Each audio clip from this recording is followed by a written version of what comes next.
Mi siguiente invitada es Michelle Ureña de Maduro. Ella es Aida Michelle Ureña de Maduro. Ella es presidente de la Junta Directiva de la Caja del Seguro Social.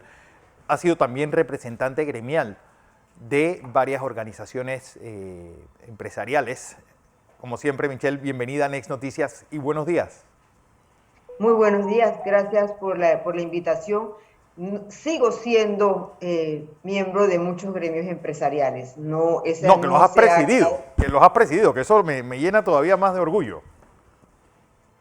Sí, actualmente estoy presidiendo el Consejo Interamericano de Comercio y Producción, que es realmente la participación aquí más que por la propia Caja del Seguro Social. Porque hay algo, ayer enviaron un extenso comunicado, pues donde ponían ciertos puntos sobre las CIES, hablando uno de esa libertad de tránsito a la cual estamos afectados todos los panameños, y sobre todo hablando de productividad. Hace un momento el ingeniero Blandón hablaba pues, de los gremios magisteriales, los mejor pagados y tal vez los menos productivos del continente, o uno de los que no están a la altura de la productividad que deben tener. Y yo creo que para ustedes, bueno, para todos las organizaciones empresariales, hablar de subsidios, congelamiento de precios, ahora pues esta política del gobierno, lo cual enrevesa todavía más no solamente la situación actual, sino el proceso de recuperación y de crecimiento económico va a verse estancado por todo lo que está pasando. La opinión tuya, Aya Michelle. Sin duda, nosotros no podemos solucionar los problemas del país a punta de subsidios, porque el Estado no es un ente generador de ingresos. Al final, todos los subsidios tienen que cubrirse con los impuestos que pague, ya sea individualmente la ciudadanía o como se paga de algunas concesiones de las empresas multinacionales. Pero ese es un mercado en el que todo el mundo está compitiendo, el mundo entero está buscando mayor inversión extranjera directa. Entonces nosotros no podemos pensar que los subsidios van a ser la solución a los problemas porque son solamente paliativos momentáneos que no son sostenibles en el tiempo. Se ha demostrado con todos los subsidios que tenemos hasta el momento, porque cuando los organismos internacionales hablan de tener estos subsidios para eliminar las desigualdades, hablan con unos términos que deben comenzar y terminar los subsidios. Pero aquí en Panamá lo hemos utilizado simplemente como una medida casi que populista para poder resolventar los problemas de la sociedad. Así no los vamos a poder hacer sostenibles, porque en efecto nosotros tenemos que aumentar es la actividad económica en todos los sentidos, incentivando mayores inversiones, ya sea de las pequeñas, de las micro y de las medianas empresas en Panamá, porque esos son los que van a generar empleos que sean sostenibles en el tiempo, que van a estar basados en la productividad de cada uno de los individuos. Eso sin dejar por fuera que la responsabilidad del cambio es de todos, de las autoridades, de dar las condiciones para que se puedan dar las inversiones, no ser las autoridades el ente generador de empleos a punta de aumentos de la planilla estatal. No podemos seguir con subsidios ni a las petroleras ni a ningún otro subsidio, porque estos subsidios que he escuchado algunos decir que deben ser los importadores de petróleo los que deberían asumir conjuntamente con el Estado esta disminución o este congelamiento del precio del combustible. Señores, nosotros no somos petróleo, no podemos congelar el precio del petróleo, y las petroleras todo lo que hacen es comprar a los precios internacionales. El intermediario aquí, el impuesto, es lo que nosotros podríamos ver qué hacer con él, pero no con un subsidio mayor. Claro. Ya sin combustible, solamente voy a terminar con este párrafo. Sin el combustible, ya el Estado le adeuda más de 30 millones a los distribuidores de gas licuado. Wow. José Blandón está con nosotros. Aya Michelle. Buenos días, Aida. Un placer tenerla con nosotros aquí en la mañana de hoy. Eh, Me encanta compartir. Tengo aquí las cifras de combustible. Ya estoy viendo gente escribiendo en Twitter de que la rebaja que se produce al mantener el combustible en 3.95 para los privados es nada. A veces la gente no hace los cálculos. Cuando yo estoy diciendo que el cálculo por galón es de 1.40, lo que va usted a recibir menos de lo que, aún con el precio, asumiendo que va a bajar a 4.44, es un gran esfuerzo, porque por cada galón, esto significa $1.40, nosotros nos consumimos en gasolina de 95, 24 millones, esto significa que son 24 millones de dólares. Sí. Bien. Pero yo quiero referirme a lo que usted dijo sobre el subsidio. Yo saco del subsidio todo lo que sea becas y educación, porque para mí eso es una inversión. Y creo que en términos generales el subsidio al consumo no es bueno, en términos generales. Pero igual, en términos de crisis, la política económica, la economía y la política tienen que balancearse entre la política y la economía. La política es el arte de gobernar. La economía no se puede ver al margen de las realidades sociales en las que un país se desenvuelve. Pero me gustaría conocer su opinión como empresaria, porque también, así como usted está hablando de los subsidios, yo puedo hablar de todas las exenciones a impuestos que se hacen en forma multimillonarias, y no veo a los empresarios hablando sobre eso, porque esa cantidad de exenciones que estamos dando contribuyen a no tener los recursos para no tener subsidio. Entonces, hablemos con equilibrio. Claro. Yo creo que hay que tener, sin duda hay que tener un balance, claro. Porque cuando tú le estás pidiendo, si vas a dar algún tipo de incentivo para una inversión, debe ser balanceado, debe requerir una inversión de la contraparte para generar mayores empleos. O sea, no es dar un subsidio o una excepción sin sentido. Y si hablamos claramente, cualquier subsidio que se dé sin que tenga una contraparte deja de ser un incentivo para para la generación de empleos, y es solamente van con nombre y apellido. Esos subsidios, por supuesto que tenemos que eliminarlos.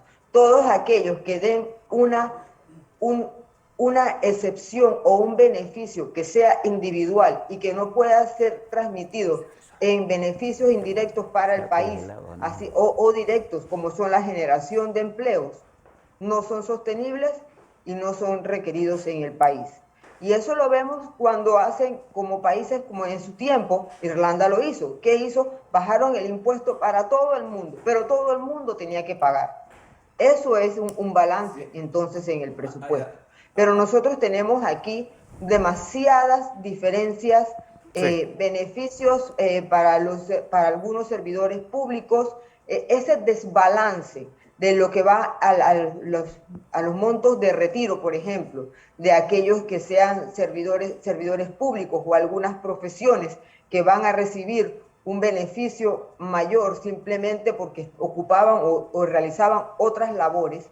Eso crea un desbalance total en las finanzas generales del Estado para con la población. O sea que, en efecto, yo sería muy objetiva en decir que no todos los subsidios son sostenibles y van en ambas direcciones, y esto por eso nuestro llamado de parte del CICIP hace un llamado tanto a las autoridades, al sector empresarial para que juegue también su rol, como a la ciudadanía en general.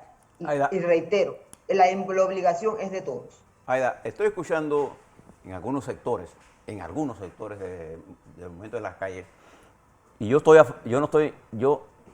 no soy enemigo de condenar la protesta social. La protesta social es el equilibrio de la democracia para cuando los dirigentes no escuchamos a lo que dicen nuestros ciudadanos. Ellos, a través de la protesta, nos hacen sentir esto. Esto que pasó del combustible, que me parece una medida importantísima, producto de esa lucha. Pero estoy en contra de la protesta que intenta destruir la institucionalidad. Estoy en contra de eso. Pero también estoy en contra de que estemos proponiendo cosas en un Estado que no es socialista. Este es un Estado democrático, este es un Estado capitalista, este es un Estado que tiene reglas de mercado que son las que funcionan, Mi pregunta es la siguiente, ¿a usted qué le parece? Yo creo que el que aspire a tener un país, Panamá socialista, tiene que aspirar a estar en el poder. Claro. Y la democracia lo da a través del proceso electoral, que sean nuestros electores que decidan este camino. No las mesas de negociaciones. Las mesas de negociaciones son para ver cosas concretas, específicas. Y coyunturales. Y coyunturales en este momento. Una de ellas es el combustible. Y el presidente ayer hizo eso e inmediatamente yo traduje todo esto en números para tener claro de qué estamos hablando. Estamos hablando de que esta medida que anuncia el presidente en combustible significa 416 millones de dólares entre agosto y enero, perdón, en diciembre. ¿Qué le parece? Al final, todo lo que estamos haciendo es aumentando la deuda. ¿De dónde van a salir ese subsidio? Por eso, reitero, no es crear más mesas, no es dar subsidios generales, es dar las condiciones para que se puedan generar en efecto nuevas plazas de empleo. Nosotros no podemos continuar, el país no es sostenible y llevarlo a la realidad que han llevado otros países, dando falsas soluciones, porque esta no es una solución real, simplemente es una curita para tratar de tapar esa presión que tenemos ahora mismo, esa presión social, porque las desigualdades son muchas. Claro. No podemos llamar austeridad al sector, a la ciudadanía general, y entonces tener un gasto estatal excesivamente alto y que son una burla. O sea, no puedo pasar desapercibido y no mencionar la gran celebración de cumpleaños de la rectora de la UNACHI. Eso fue un garnatón a la ciudadanía. Es decir, aquí no hay necesidades en el país porque de los fondos estatales sí hay para grandes celebraciones, pero no hay para otro tipo de actividades. No hay para generar más plazas de trabajo. No hay para que realmente los ciudadanos sean útiles a su país.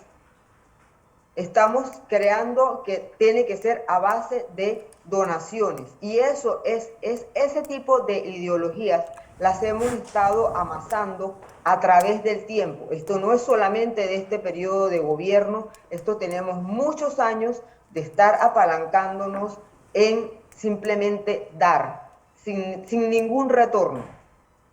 Y que consideremos, en efecto, lo que se da en educación, sí va a ser una inversión en la medida en que todos pensemos que realmente trabajemos en que esos estudiantes van a tener una formación que valga la pena para poder competir en un mercado laboral y de hecho destacar a nivel como país. Pero eso no va a ser así si nosotros tenemos 2 años sin que se asistan a clases. Por eso es que teníamos unas escuelas que sí decidieron, escuelas de las públicas oficiales, que sí estaban dando clases, porque es que nosotros tenemos que hacer ese balance también. Nosotros tenemos que mantener en las clases, en las escuelas, para poder garantizar el futuro del país. Aida. Y sin contrarrestar el derecho a las huelgas. Aida, que definitivamente el gobierno ha demostrado que esa es la única manera de poder solucionar los problemas, porque si no se cierran las calles, no se le pone atención a la población. Qué lamentable, porque se coartan las libertades de todos. Permítame otra pregunta. Yo estoy de acuerdo con usted en el sentido de que no hay populismo bueno, así como no hay terrorismo bueno. El populismo, sea de derecha o de izquierda, es una atrocidad, y el terrorismo de izquierda o de derecha es una atrocidad para la sociedad. Tenemos que tener un equilibrio sobre esto. Pero, ¿qué recomendaciones le daría usted a todos nuestros jóvenes que están en protesta y a los educadores?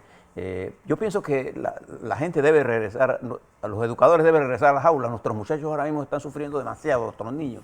¿Qué recomendaciones hace el sector privado al retorno a las clases en este momento, que es urgente, no solamente por el aprendizaje, y ahora mismo es por la salud mental de nuestros niños, y para poder que todos estos sectores privados nuestros del campo, pequeños y medianos productores que tienen sus productos atascados, que como son perecederos, se pierden al día y no están entrando los ingresos correspondientes para pagar la mano de obra por la cual se sembró y se cosecha. ¿Qué recomendaciones hace usted como empresaria? Nosotros no podemos coartar la libertad de nadie, porque a donde termina la libertad de uno, comienza la de otro. Así que nosotros lo que sí tenemos que hacer, uno, lamentablemente, sí hay que obligar a las autoridades a que tomen las responsabilidades que le corresponden, no a punta de subsidios que no son sostenibles, pero sí hay que reclamar para que el país tome un nuevo rumbo. Claro. Pero tenemos que hacerlo de una manera organizada. Eso no significa cierre total de las vías, eso no significa vandalismo, eso no significa quema de llantas, eso no significa ningún tipo de robo de las patrullas. En lo que estamos hablando es, sí, podemos tener una protesta organizada y eso quiere decir, sí, la vía va a estar cerrada por 2 horas el día de hoy y si no recibimos una respuesta, vuelve a estar cerrada pero eso es un tema que hay un balance entre la molestia que es general, y no me estoy excluyendo, que nosotros requerimos como país tomar una nueva política general. No es una política de curitas, necesitamos una política de soluciones reales. Así es. Aida Michelle Maduro, gracias como siempre por esta disertación de parte de la patronal y obviamente también pues, la posición de los grupos empresariales.